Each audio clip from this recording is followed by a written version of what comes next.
सो जी, goal of financial management. अच्छा, ये लेक्चर जो है हम गोल ऑफ फाइनेंशियल मैनेजमेंट जो है उसके ऊपर इसमें डिटेल में डिस्कस करेंगे, and we have some other things as well. उसको भी देखते हैं। कन्फ्लिक्ट ऑफ इंटरेस्ट जो है ये एक इम्पॉर्टेंट चीज़ है जिसको हमने डिस्कस करना है। गोल ऑफ फाइनेंशियल मैनेजमेंट। अब हमारे सामने जब हम कंपनी के गोल के मुतालिक सोचते हैं तो we have lots of things. अब now you can imagine कि you are a CEO or CFO of an organization, and as a CEO or CFO of an organization, what can be the goals? आप company को किस जगह पे लेके जाना चाहते हैं और उसके ऑब्जेक्टिव गोल्स जो हैं वो क्या हैं जिनसे आप कंपनी को उस लेवल पे लेके जा सकते हैं। ठीक है, तो ये गोल्स जो हैं, फॉर एग्जांपल आपके सामने इधर जो है ऑप्शंस अवेलेबल हैं। इसमें first of all we have maximize profit. Company के प्रॉफिट्स जो हैं उनको मैक्सिमाइज करना चाहते हैं। Second goal is minimize cost. आप कंपनी की कॉस्ट जो है उसे मिनिमाइज करना चाहते हैं। Maximize market share. कंपनी का मार्केट शेयर जो है उसे एनहांस करना चाह रहे हैं। Whereas another thing in goals is maximize share holders wealth. आप कंपनी की वेल्थ जो है उसे मैक्सिमाइज करना चाहते हैं, या शेयर होल्डर्स की वेल्थ जो है उसे मैक्सिमाइज करना चाहते हैं। तो we have this multiple options. आप इन ऑप्शंस में से कुछ ऑप्शंस को परसू कर सकते हैं। इंडिपेंडेंटली, इंडिविजुअली भी परसू किया जा सकता है, या फिर आप कम्बिनेशन के अंदर भी परसू कर सकते हैं। लेकिन द थिंग इज के सेंट्रल एक मेन गोल जो है वो कंपनी का होना चाहिए, और वो गोल क्या होना चाहिए। अब अगर हम बात करें प्रॉफिट मैक्सिमाइजेशन की, तो प्रॉफिट मैक्सिमाइजेशन क्या है कि कंपनी जो है वो अपने प्रॉफिट्स को एनहांस करे ज़्यादा से ज़्यादा। अब उसके अंदर जो है प्रॉफिट मैक्सिमाइजेशन जो है उसमें कुछ प्रॉब्लम्स जो हैं वो भी कॉन्सिक्वेंसेस भी कंपनी को फेस करने पड़ सकते हैं। हमने इन चारों गोल्स को उन कॉन्सिक्वेंसेस के हिसाब से देख के, तो इनमें से दी बेस्ट गोल जो है वो कंपनी का सेट करना होता है फाइनेंशियल टर्म्स के अंदर। ठीक है, और ऑब्जेक्टिविटी के साथ कि वो जो मैक्सिमम वो जो गोल है उस गोल को अगर मैं ट्रांसलेट करना चाहूँ इन नंबर्स तो वो मैं कैसे करूँगा। और दूसरी तरफ ये है कि उसके कॉन्सिक्वेंसेस जो हैं वो मिनिमम हो, मिनिमम लेवल पे उसके कॉन्सिक्वेंसेस हो। तो as a CEO, if I want to maximize profits of my organization, तो उस प्रॉफिटेबिलिटी के अंदर शायद मेरी अप्रोच जो है वो थोड़ी सी शॉर्ट टर्म हो जाए। ठीक है, मैं लॉन्ग रन नहीं सोच रहा, मैं शॉर्ट रन जो है उसके अंदर अपने प्रॉफिट्स जो है उनको एनहांस करना चाह रहा हूँ। तो शॉर्ट रन में प्रॉफिट एनहांस करने के लिए फिर मुझे लॉन्ग रन प्लान्स जो है उनको सेट असाइड करना पड़ेगा, और मुझे शॉर्ट टर्म के पॉइंट ऑफ व्यू से सोचना पड़ेगा। मुझे अपनी सेल्स जो है वो फौरी तौर पे बढ़ानी पड़ेंगी। अब अपने सेल्समैन को जब मैं पुश करूंगा एक हद से ज़्यादा, तो पुश करने के बाद क्या होगा, वो सेल्स तो इन्हांस कर देंगे लेकिन उनकी जो कम्युनिकेशंस हैं विद द क्लाइंट्स उसके अंदर प्रॉब्लम्स आएंगी। उसके अंदर शायद कुछ झूठ जो है वो शामिल हो जाएं, because they have to achieve their goals, personal goals. ठीक है, तो उन्होंने अपने टारगेट्स जो हैं कंपनी की तरफ से असाइन किए हुए उनको अचीव करना है। तो उनको बहुत ज़्यादा प्रेशराइज करने की वजह से सेल्स एनहांस हो जाएंगी, लेकिन उसकी वजह से अल्टीमेटली क्या हो सकता है कि कंपनी का विद कस्टमर एक रिलेशनशिप जो है उसमें प्रॉब्लम्स आ सकती हैं। इसके अलावा ये भी हो सकता है कि मेरा टारगेट प्रॉफिट मैक्सिमाइजेशन है, और प्रॉफिट मैक्सिमाइजेशन जो है उसको अगर मैं कन्वर्ट करूं ऑब्जेक्टिविटी के अंदर, तो मुझे अपनी बैलेंस शीट में प्रॉफिट, नेट प्रॉफिट ज़्यादा चाहिए। अब बैलेंस शीट में ज़्यादा नेट प्रॉफिट जो है वो जब आता है, तो हमने तो पीछे इनकम स्टेटमेंट के अंदर नेट प्रॉफिट जो है वो ज़्यादा चाहिए। तो इनकम स्टेटमेंट के अंदर तो इनिशियली आपकी सेल्स जो हैं उनसे ये सारा मामला शुरू हो रहा होता है। तो अगर मैं अपना प्रॉफिट अपनी फाइनेंशियल स्टेटमेंट के ऊपर बड़े नंबर में शो करना चाहता हूँ, और मैं अपने सेल्समैन को पुश कर रहा हूँ बहुत ज़्यादा कि वो अपनी सेल्स को एनहांस करें, तो देर आर पॉसिबिलिटीज़ कि पिछले साल अगर उन्होंने 40% क्रेडिट सेल्स की और 60% कैश सेल्स की, ठीक है, तो इस साल पॉसिबल है कि वो 40% क्रेडिट सेल्स जो है वो 50% क्रेडिट सेल्स के अंदर कन्वर्ट हो जाए।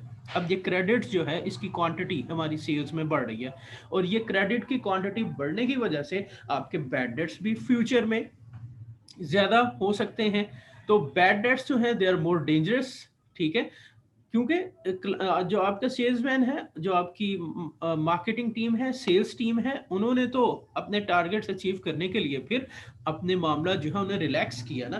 उन्होंने जो है वो अपनी कम्युनिकेशन के अंदर भी देयर आर पॉसिबिलिटीज के वो प्रॉब्लम्स जो हैं वो आती हैं उनमें, वो कुछ झूठ भी बोलते हैं। आफ्टर सेल सर्विसेज जो है उनके अंदर भी प्रॉब्लम्स आ सकती हैं। तो ये जो मैक्सिमाइजेशन ऑफ प्रॉफिट वाला गोल है, which is totally dependent on enhancement of sales, और सेल्स एनहांसमेंट्स अगर आप बहुत ज्यादा प्रेशराइज करके करवाएंगे तो देन क्रेडिट सेल्स के एनहांस होने के चांसेस बहुत ज्यादा बढ़ जाएंगे, और क्रेडिट सेल्स के चांसेस बढ़ने की वजह से बैड डेट्स के चांसेस जो है वो भी बढ़ जाएंगे बहुत ज्यादा। तो ऐसी एक्स्ट्रा सेल को हमने क्या करना है कि जिसकी वजह से आपके बैड डेट्स बढ़े और कंपनी को एक्चुअल में फाइनेंशियल लॉस जो है वो बियर करना पड़े उस सारे सिनेरियो के अंदर, लॉन्ग रन के अंदर। तो ये जो प्रॉफिट मैक्सिमाइजेशन है, इट कैन बी अ गोल, लेकिन ये अंडर सर्टेन लिमिट्स जो है, अंडर सर्टेन सिनेरियोज, ये गोल जो है ये एक अच्छा गोल हो सकता है। ये लॉन्ग रन के अंदर एक अच्छा गोल जो है वो हमें उसको लॉन्ग रन के पॉइंट ऑफ व्यू से सोचना चाहिए, और लॉन्ग रन के पॉइंट ऑफ व्यू से हमें अपने कस्टमर्स, ठीक है, अपनी प्रोडक्ट की क्वालिटी, ठीक है, अपनी सर्विसेज की क्वालिटी और अपने कैश फ्लोज जो है उनको अच्छे तरीके से मैनेज करना होता है। तो अगर आप प्रॉफिट मैक्सिमाइजेशन गोल दोगे टू योर टॉप मैनेजमेंट, और उसके बाद वो ट्रिकल डाउन आएगा टुवर्ड्स द सेलमैन तक, वो लेवल तक आएगा अगर वो इम्पैक्ट उसका, और उसमें आप बहुत ज़्यादा प्रेशराइज कर रहे हैं, तो then that would not be a good goal. Then we can have minimize cost. अच्छा जी, अब कॉस्ट मिनिमाइजेशन जो है ये भी एक सिनेरियो हो सकता है, इट कैन बी अ गोल, ठीक है, जो कि कंपनी को बेनिफिट दे सकता है। ऑब्वियसली कंपनी की कॉस्ट अगर मार्केट में दूसरे प्लेयर्स की कॉस्ट से कम होगी तो आपका प्रॉफिट मार्जिन इन्हांस हो जाएगा, और प्रॉफिट मार्जिन इन्हांस होगा तो उसकी वजह से आपके पास कैश फ्लोज जो है वो ज़्यादा होंगे। बट समटाइम्स इट हैपन्स कि आप मिनिमाइजेशन करने जा रहे होते हैं बहुत ज़्यादा कैपिटल एक्सपेंडिचर करके, आप कोई बहुत लेटेस्ट किस्म का प्लांट जो है उसे इंस्टॉल करके तो आप कॉस्ट मिनिमाइजेशन कर रहे हैं। बट द थिंग इज कि कॉस्ट मिनिमाइजेशन तो आपने कर ली बहुत हैवी ड्यूटी इन्वेस्टमेंट करके, बट नाउ आपने वो जो हैवी ड्यूटी इन्वेस्टमेंट की है वो फाइनेंस करवाई है फ्रॉम ए बैंक, ठीक है, और वो बैंक से फाइनेंस करवाने के बाद उसमें प्रॉब्लम क्या आई कि आपको बहुत ज़्यादा उसके ऊपर मंथली बेसिस के ऊपर और समय एनुअल बेसिस के ऊपर आपको उसके ऊपर बहुत ज़्यादा इंटरेस्ट पे करना पड़ रहा है। तो then that may be an issue जो कि क्या करेगा, आपकी इनकम स्टेटमेंट जो है उसको डिस्टर्ब करेगा शॉर्ट रन में स्पेसिफिकली, ठीक है, और लॉन्ग रन में जो है वो अल्टीमेटली उसका आपको बेनिफिट होगा अगर आप इस सर्कल से बाहर निकल आते हैं जिसमें आपने बहुत ज़्यादा इंटरेस्ट पे करके आपके पास एट दी एंड बहुत थोड़े कैश फ्लोज अगर रह जाते हैं, तो then that may be a problem.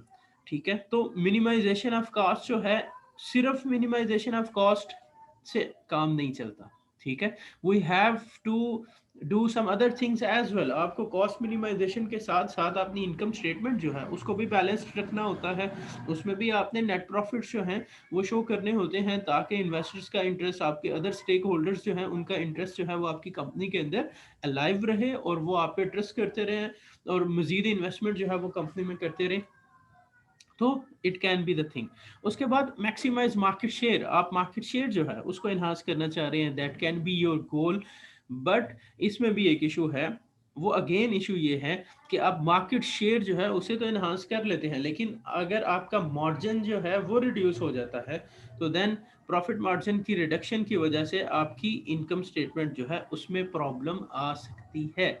ठीक है, नाउ वो जो इनकम स्टेटमेंट है उसमें जो इशू आएगा उसमें आपके नंबर्स अगर कम शो होते हैं तो मार्केट रेपुटेशन और वो सारी चीज़ें जो हैं वो डिस्टर्ब होंगी, क्योंकि मार्जिन कम हुए और सम टाइम इतना थिन मार्जिन हो जाता है जब आप मार्केट शेयर एनहांस कर रहे होते हैं। ओब्वियसली मार्केट शेयर एनहांस करने के लिए आपको अपनी प्राइसिंग जो है उसको रिड्यूस करना पड़ेगा, आपको अपनी एडवर्टीजमेंट जो है उसको एनहांस करना पड़ेगा, आपको छोटे प्लेयर्स जो है उनके साथ उनको एक्वायर करना पड़ेगा। ठीक है, तो it's a full fledge war type activity जिसके अंदर आप पूरी मार्केट के अंदर जो है वो काफ़ी हैवी ड्यूटी एक्टिविटीज़ कर रहे हैं और हैवी ड्यूटी एक्टिविटीज़ के ऊपर आपका काफ़ी सारा फाइनेंस जो है वो स्पेंड हो रहा है। तो वो जब फाइनेंस आप स्पेंड कर रहे हैं छोटी फर्म्स को एक्वायर करने में, कंपटीशन इन्हांस करने में, अपना प्राइसिंग जो है उसको कम रखने में, और उसके बाद एडवर्टीजमेंट कंपेन करने में, हैवी ड्यूटी कंपेन करने में एडवर्टीजमेंट्स की, तो उस सारे सिनेरियो के अंदर you will spend lots of money, आपके कैश फ्लोज जो हैं वो काफ़ी सारे जो हैं वो इसके ऊपर लगेंगे, एंड इन रिटर्न चूंकि आप कंपटीशन के अंदर हैं, आपके मार्जिन जो है वो लोएस्ट लेवल पे हैं, तो आपको उसके रिटर्न में कोई इतना जो है वो एक्स्ट्रा ऑर्डिनरी बेनिफिट शायद ना मिले इन शॉर्ट रन। ठीक है, अगर आप इसे सरवाइव कर जाते हैं, मार्केट शेयर की गेम जो है उसको अगर आप सरवाइव कर जाते हैं, और नए मार्केट प्लेयर्स जो हैं वो नहीं आ रहे, और पुराने मार्केट प्लेयर्स जो हैं वो आपने कम कर दिए हैं, रिड्यूस कर दिए हैं मार्केट से, तो ऑब्वियसली लॉन्ग रन में इसका इफेक्ट जरूर आपको मिलेगा। बट ये जो सिनेरियो है ये it can be the other way, इसके कॉन्सिक्वेंसेस जो हैं वो बिल्कुल कंपनी जो है उसको सॉल्वेंसी की तरफ भी लेके, बैंकरप्सी की तरफ भी लेके जा सकते हैं, क्योंकि आपने बहुत ज़्यादा हैवी ड्यूटी एक्सपेंडिचर किया है इन सारी चीज़ों के ऊपर, और अगर आपको इसका बेनिफिट नहीं मिलता तो देन कंपनी जो है वो शायद उसको बर्दाश्त ना कर सके, जो फाइनेंशियल कॉन्सिक्वेंसेस हैं उस सारी एक्टिविटी के जो आपने मार्केट शेयर एनहांस करने में लगाए हुए। And then the last goal which is maximization of share holder wealth. Share holder की वेल्थ जो है वो एनहांस करनी है आपने, ये भी एक गोल हो सकता है। शेयर होल्डर की वेल्थ जो है वो कैसे एनहांस होती है? शेयर होल्डर की वेल्थ एनहांस होती है, अगर मैं इसको ऑब्जेक्टिविटी की तरफ लेके जाऊं, तो जब स्टॉक मार्केट में शेयर की प्राइस बढ़ती है तो पर शेयर प्राइस बढ़ने की वजह से शेयर होल्डर की वेल्थ जो है वो एनहांस हो जाती है। इसे हम कहते हैं शेयर होल्डर की वेल्थ को मैक्सिमाइज करना। अभी रिसेंटली दुनिया में जो बिलियनियर्स हैं उनमें एलन मस्क, टेस्ला का मालिक जो है, वो दुनिया का सबसे बड़ा बिलियनियर बन गया था पिछले दिनों। और वो कैसे दुनिया का सबसे बड़ा बिलियनियर बना? बिकॉज उसकी कंपनी जो टेस्ला थी, जिसके शेयर्स सारे के सारे उसके थे, टेस्ला इलेक्ट्रिक व्हीकल जो है उसको मार्केट में इमेंस रिस्पांस मिला, और वो एक single company Tesla, the only single company, वो पूरी इंडस्ट्री से बड़ी कंपनी बन गई। $800 बिलियन की कंपनी जो है वो टेस्ला बन गई, क्योंकि इस वक्त मार्केट के अंदर इलेक्ट्रिक व्हीकल्स जो हैं उनको अप्रिशिएट किया जा रहा है, and governments have targets. European union और अमेरिका और डिफरेंट अदर कंट्रीज जो हैं उन्होंने 2030 का, 2035 का, 2040 के टारगेट सेट किए हैं कि उन्होंने जो आपकी फ्यूल बेस्ड, जो आपकी पेट्रोल और डीजल इंजन गाड़ियां हैं उनको मार्केट से इवैक्यूएट करना है, and they have to replace their auto markets with electric vehicles, क्योंकि उसमें कार्बन एमिशन जो है वो नहीं है, और कार्बन एमिशन ना होने की वजह से वो गाड़ियां जो हैं वो मार्केट के अंदर लॉन्च करनी है, ताकि उनके अपने कंट्रीज के अंदर पोल्यूशन और कार्बन एमिशन जो है वो लोएस्ट लेवल पे आ जाए। क्योंकि इस वक्त क्लाइमेट चेंज जो है वो एक बहुत बड़ा सिनेरियो है ग्लोबल लेवल पे। ये कोरोना आने की वजह से उसकी इम्पोर्टेंस जो है वो थोड़ी सी रिड्यूस हुई है, बट एट द एंड ये कोरोना जब सारा कुछ रैप अप होगा तो उसके बाद फिर सबसे इम्पोर्टेंट इशू जो है वो क्लाइमेट चेंज का है। एंड ओबामा एडमिनिस्ट्रेशन जो है, ओबामा ने 2016 के अंदर एक क्लाइमेट का एग्रीमेंट जो है वो किया था, पेरिस क्लाइमेट एग्रीमेंट किया था, जिसको ट्रंप ने आके रिवर्स कर दिया था, उसको उसमें से अमेरिका जो है वो निकल गया था। तो देन ये जो सिनेरियो है सारे का सारा, इस सारे सिनेरियो के अंदर अब उस वक्त बाइडेन एडमिनिस्ट्रेशन में vice president, sorry Obama administration में वाइस प्रेसिडेंट जो बाइडेन था, जो इस वक्त अमेरिका का प्रेसिडेंट बन गया। तो इट मीन्स कि जो चीज़ें उस वक्त हो रही थी वो चीज़ें फुल पावर के साथ दोबारा से, फुल पॉलिसीज जो हैं वो दोबारा से इम्प्लीमेंट होंगी दुनिया के अंदर, और उसके रिस्पॉन्स में climate is very important issue in next 2-3-4 years, और ये आगे कंटिन्यू किया जाएगा 30-40 तक जो है क्लाइमेट के ऊपर फोकस किया जाएगा। So now this thing has important, और उस इम्पोर्टेंस की वजह से टेस्ला दुनिया की सबसे बड़ी ऑटो कंपनी बन गई। और एक तरफ टेस्ला $800 बिलियन की, और दूसरी तरफ ये BMW और ये सारी रोल्स रॉयस और जितनी एक्सपेंसिव आपके ब्रांड्स हैं, ये सारी की सारी कंपनीज की अगर मार्केट वर्थ जो है उसको एडअप किया जाए तो टेस्ला जो है वो फिर भी इन सबसे बड़ी बन गई। ठीक है, और ये सारा काम विद इन 2-3 years हुआ। टेस्ला ऑल्दो 2003-4 से क्रिएट की हुई है एलन मस्क ने, बट ये पिछले 2-3 सालों के अंदर इसको एक्स्ट्रा ऑर्डिनरी रिस्पॉन्स जो है वो मार्केट से मिला। ठीक है। तो नाउ क्या है कि एलन मस्क की जो टेस्ला थी उसकी मार्केट शेयर की प्राइस जो है वो बहुत ज़्यादा इन्हांस हुई, और उसके इन्हांस होने की वजह से उसका जो ऑनर है वो दुनिया के सबसे अमीर तरीन आदमी बन गया। This is basically the objectivity कि आप मैक्सिमाइजेशन ऑफ शेयर होल्डर से क्या मुराद लेते हैं। उससे मुराद सिंपली ये है कि कंपनी के शेयर की वैल्यू स्टॉक मार्केट के अंदर उसकी वैल्यू जो है वो बढ़े। This is what we want. Now अब ये maximization of share holder wealth जो है हमारी डिफरेंट थ्योरीज कहती हैं कि ये सबसे आइडियल गोल है। अगर आप सारे गोल्स जो हमें इधर प्रेजेंट है हमारे सामने, प्रॉफिट मैक्सिमाइजेशन, कॉस्ट मिनिमाइजेशन और मार्केट शेयर मैक्सिमाइजेशन और शेयर होल्डर वेल्थ मैक्सिमाइजेशन, इनमें सबसे इंपॉर्टेंट गोल जो है that is share holder wealth maximization. अच्छा, ये क्यों है सबसे इंपॉर्टेंट? ये इस वजह से सबसे इंपॉर्टेंट है कि अल्टीमेटली वो कंपनी जो है, शेयर होल्डर की वेल्थ जो है वो कैसे एनहांस होती है, शेयर प्राइस कैसे एनहांस होती है। इसको आप थोड़ा सा फाइनेंशियल पॉइंट ऑफ व्यू से देखें।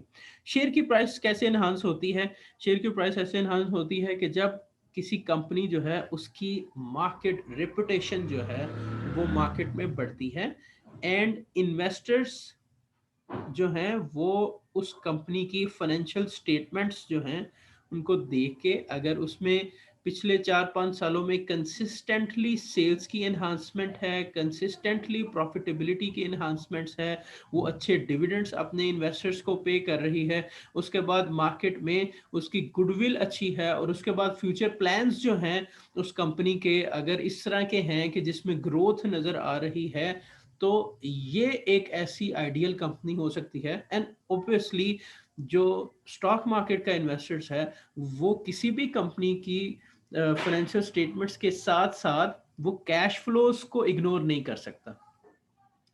हमारी कंपनीज जो होती हैं कॉर्पोरेट सेक्टर में, उसमें 3 तरह के कैश फ्लोज होते हैं: operating cash flows, investing cash flows और फाइनेंसिंग कैश फ्लोज।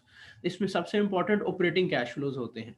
अब ये जो ऑपरेटिंग कैश फ्लोज हैं इनको इग्नोर नहीं किया जा सकता। जब कोई पर्सन, कोई एनालिस्ट, कोई इन्वेस्टर स्टॉक मार्केट में किसी कंपनी के शेयर्स में इन्वेस्ट करना चाह रहा होता है, तो अगर वो कंसिस्टेंसी नजर आ रही है, अगर कंसिस्टेंसी इन्वेस्टर को नजर आ रही है ऑपरेटिंग कैश फ्लोज के एनहांस होने में, वो प्लस में है और वो एनहांस हो रहे हैं और उनकी ग्रोथ जो है वो बहुत अच्छी है, तो देन वो इन्वेस्टर, वो एनालिस्ट, वो पर्सन स्टॉक मार्केट में उस कंपनी के शेयर्स जो है वो खरीदेगा।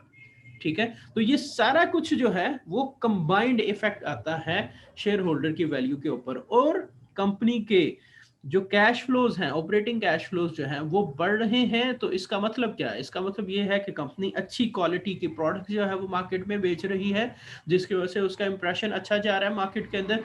कंपनी की सेल्स जो हैं वो एक कंसिस्टेंट वे में इन्हांस हो रही है। कंपनी के क्रेडिट सेल्स और उसकी कैश सेल्स जो हैं उसमें जो रिलेशनशिप है वो हेल्दी रिलेशनशिप है, और कंपनी के बैड डेट्स जो हैं वो उस तरह से सिग्निफिकेंट लेवल पे एग्जिस्ट नहीं कर रहे। कंपनी के आगे इंटरेस्ट पेमेंट्स जो हैं उनको अच्छे तरीके से मैनेज किया जा रहा है। कंपनी के current assets, fix assets, long run assets, दूसरी तरफ current liabilities, long term liabilities जो हैं उनको अच्छे तरीके से मैनेज किया जा रहा है। तो उसके नतीजे में कंपनी के कैश फ्लोज जो हैं वो ग्रो कर रहे हैं। अब कैश फ्लोज जो है उसमें क्रेडिट वाला पोर्शन कोई नहीं होता, और कैश फ्लोज जो है वो बड़ी रियलिस्टिक अप्रोच है अगर आप कंपनी का एनालिसिस करना चाह रहे हैं, क्योंकि कैश फ्लोज के अंदर कोई क्रेडिट, कोई अक्रूवल्स वाला मामला जो है वो एग्जिस्ट नहीं करता। इनकम स्टेटमेंट के अंदर अक्रूवल बेसिस ऑफ अकाउंटिंग की वजह से काफी सारी चीजें नॉन कैश आइटम्स होती हैं। जैसे सेल्स का नंबर तो दिया हुआ है, अब उसमें क्रेडिट सेल्स कितनी है, कैश सेल्स कितनी है, इट मैटर्स। तो उसके बाद आगे आपने डेप्रिसिएशन की अमाउंट उसमें से माइनस की हुई है, तो depreciation is totally non cash item. ठीक हो गया। और इस तरह की कुछ और चीजें जो हैं वो होती हैं एक्सेप्शनली इन सम कंपनीज, जो कि नॉन कैश आइटम्स होती हैं और वो इनकम स्टेटमेंट के अंदर नंबर्स को कम या ज्यादा करती हैं। तो आपका जो नेट प्रॉफिट का नंबर है that is not a reliable number. So reliability के लिए फिर इन्वेस्टर्स जो हैं they move towards cash flow statements. क्योंकि कैश फ्लो स्टेटमेंट्स में सिर्फ वही नंबर्स हैं जो कि कंपनी के अकाउंट से या कैश बाहर गया है या कैश आया है इन एनी हेड। ठीक है। तो वो जो कैश फ्लो स्टेटमेंट्स हैं वो रियलिस्टिक हमें पिक्चर प्रेजेंट करती हैं कंपनी की फाइनेंशियल हेल्थ के मतलब, और वो रियलिस्टिक पिक्चर तभी अच्छी होगी जब बैकएंड पे अब सारे काम जो हैं वो लॉन्ग रन और शॉर्ट रन दोनों अप्रोचेस को जहन में रखते हुए अच्छे तरीके से कर रहे हैं। इसमें कंपनी की रेपुटेशन है, गुडविल है, उसके बाद कंपनी की प्रोडक्ट क्वालिटी है, सर्विसेज की क्वालिटी है, ठीक है, कस्टमर रिलेशनशिप्स हैं, आफ्टर सेल सर्विसेज हैं, कंपनी की अच्छी सेल्स हैं, कंपनी के अच्छे प्रॉफिट्स हैं, कंपनी की कॉस्ट जो है वो अच्छी लोएस्ट लेवल पे एडजस्ट हुई हुई है, तो मार्जिन्स अच्छे हैं, और मार्केट शेयर जो है वो उसका अच्छे लेवल पे, या अगर वो ग्रो हो रहा है उसका मार्केट शेयर, तो ये सारी चीजें जो हैं वो आपकी कैश फ्लो स्टेटमेंट्स जो हैं उसको डिपिक्ट कर रही होती हैं, और उसकी बेसिस के ऊपर इन्वेस्टर्स डिसीजन करते हैं आपकी कंपनी के शेयर्स को परचेज करने में। अगर आपकी कंपनी के शेयर्स ज्यादा परचेज किए जा रहे हैं तो देन उसकी वैल्यू जो है वो एनहांस होगी। अगर बेचने वाले लोग कम हैं स्टॉक मार्केट के अंदर आपकी कंपनी के शेयर्स, और खरीदने वाले लोग आपकी कंपनी के शेयर्स ज्यादा हैं, तो देन उस केस में क्या होगा कि आपकी कंपनी के शेयर की वैल्यू जो है वो इनहांस होती जाएगी, स्टेप बाय स्टेप इनहांस होगी, और वो वैल्यू जो इनहांस हो रही है that is the real thing, ठीक है, जिसको हम अचीव करना चाह रहे होते हैं। ठीक है, तो मैनेजरियल पॉइंट ऑफ व्यू से, सीईओ पॉइंट ऑफ व्यू से, सीएफओ पॉइंट ऑफ व्यू से, it can be the best goal कि वो अपने शेयर होल्डर्स की वेल्थ जो है उसको मैक्सिमाइज करें।